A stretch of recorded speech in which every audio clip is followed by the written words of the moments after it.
Hello everyone and welcome to PhoenixAshesArt. I'm Marianne, and come along with me today for a little speed process of this digital piece that I did. So what I'm working on here is based off the campaign I'm currently doing with my local tabletop RPG group. It's a Pathfinder 1E adventure path called The Shattered Star.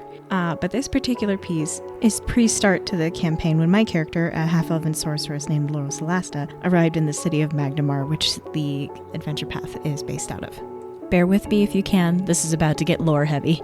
Magnamar is known as the City of Monuments for the statues and places commemorating the adventuring founders. The one Laurel stands for here is called the Mistress of Angels, which depicts founder Ordelia Whalren, a cleric of the goddess Desna, peering out over the eastern horizon for a sign of the angelic protectors of Magnamar. According to the player's guide, when the city was first being founded, the local population asked the newcomers to settle south of the main river, and Ordelia struck a deal with them that if they could show her an angel, and therefore a divine sign that was how it was supposed to be, she would accept. After a week of looking to the highest point of the coast at dawn, she finally saw one. And now the monument stands in a district bearing her name, which is where Laurel now resides. It seemed like a perfect place for new beginnings, which is sort of Laurel's overarching theme. It lended itself very well to this piece. Laurel herself is a follower of Desna, which further works her into the setting. In sessions, I've made the Mistress of Angels monument a place she visits daily, especially in early mornings. It's sort of a grounding place for her, a vague connection to a home she can't yet return to, and in itself a symbol of searching for hope. All I will say for now is Laurel left a bad situation and had a saving grace hiding here in Magnamar. I'm going to save the rest of that for when I do a more portrait style piece of her, so you can actually see her face as you can only see the back of her here. So I hope you'll stick around and stay tuned for that.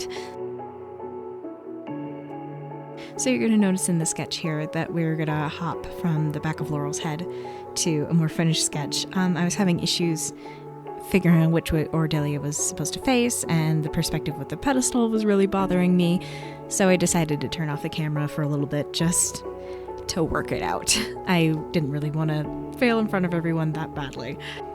So if you, like me, have ever been a nervous, please like and subscribe. Alright, back to the video. So now that you have some background information on the campaign and a little teaser on Laurel, let's dive into some process talk.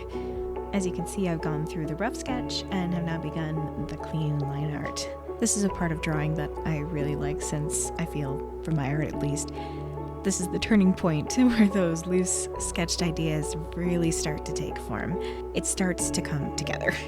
Shapes get better defined, cleaner details put in. The wood grain on Laurel's staff, for instance, is a particularly satisfying example, along with the braided parts of her hair. I was very proud of those. One little tip I learned about movement in line art, so for example, that little swish of Laurel's hair and her skirt, is make a confident stroke. Thankfully, with digital art, you can undo it and swish again if it is not what you want. Too much hesitance and you won't have the right movement. Too much freewheeling and you are going to go all over the place. So there is a steadiness that needs to happen, a confidence that you need to have. It takes time. It is very hard.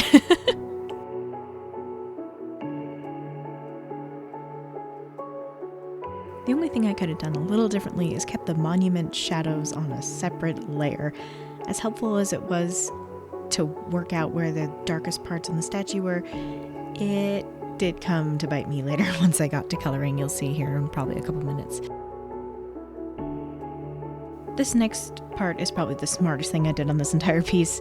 Since I wanted the time to be clearly dawn with the first rays of sunlight really coming over the horizon, I needed to know where they would land, how intense they should be, and how they might color the forms they touch.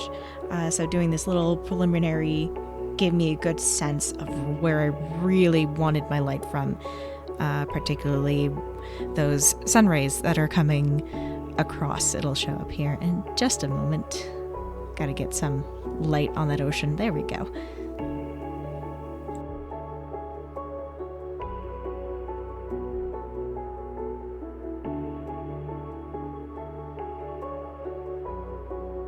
And right about here is where I took a pretty wrong turn.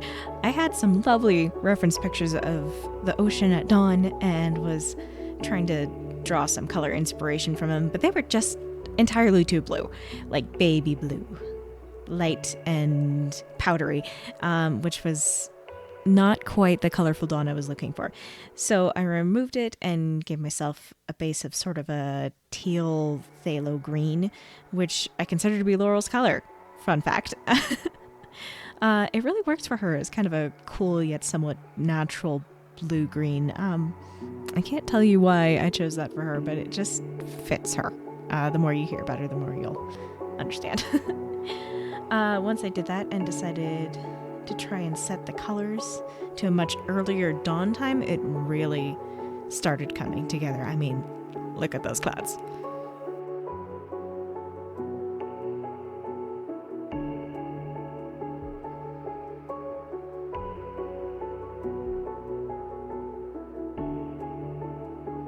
This reflected light off the ocean was quite a struggle.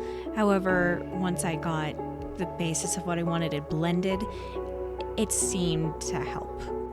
Then it was just a little glitter here, a little glitter there, blendy here, blendy there, shadow, shadow, more blend. Very painterly. It did work though.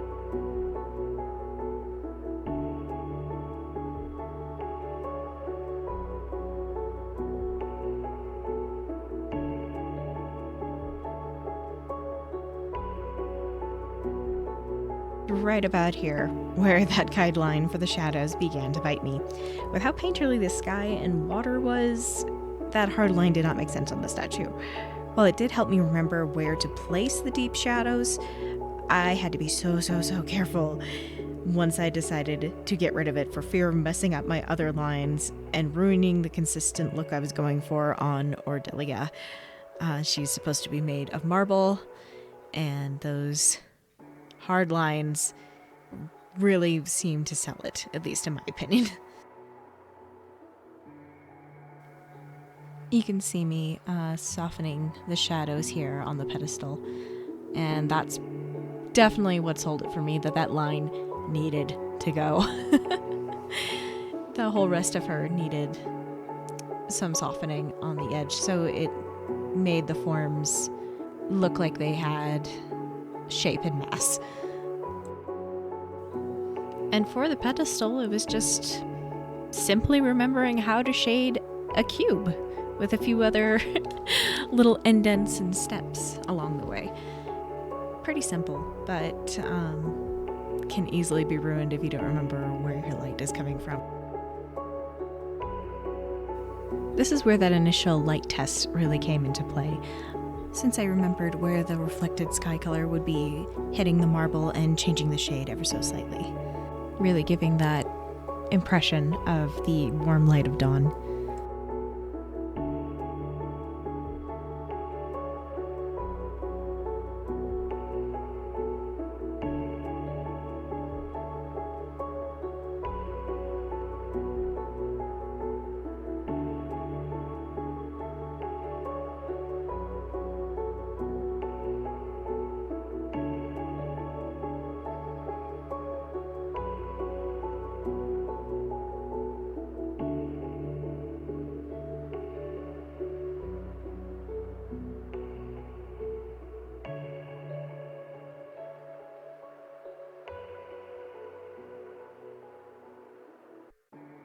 Then came the challenge of trying to figure out a texture for the walkway. In Clip Studio Paint, they have a shop that you can buy brushes, screens, and other digital assets. Some are free, some are not. I found some I liked and did my best to make them work. As you can see, the first one wasn't entirely successful. It was more photo than texture and didn't quite mold to perspective the way I wanted. So there was only one thing I could do. Simplify.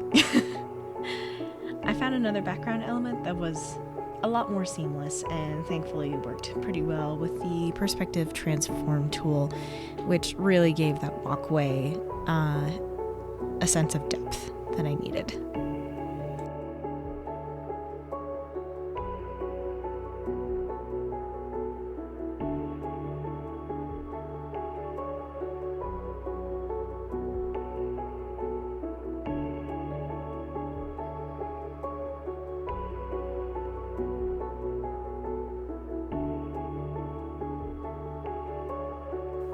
All right, we are coming to the home stretch of getting Laurel herself done.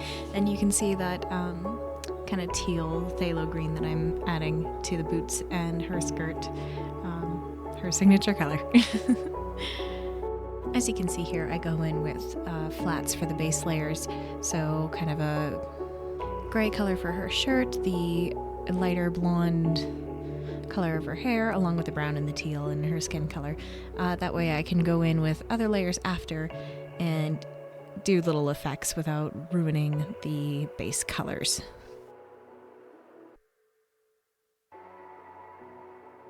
You can see me working in on the shadows now. I have a layer above the flats, and I'm using a watercolor brush with whatever corresponding flat color I had on the previous layer, which strangely enough feels like alcohol markers.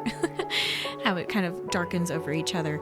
That's what I started working with when I got brave enough to start coloring in my work. I wonder if I have a few things hiding around here of my first pieces. I'll have to look into that.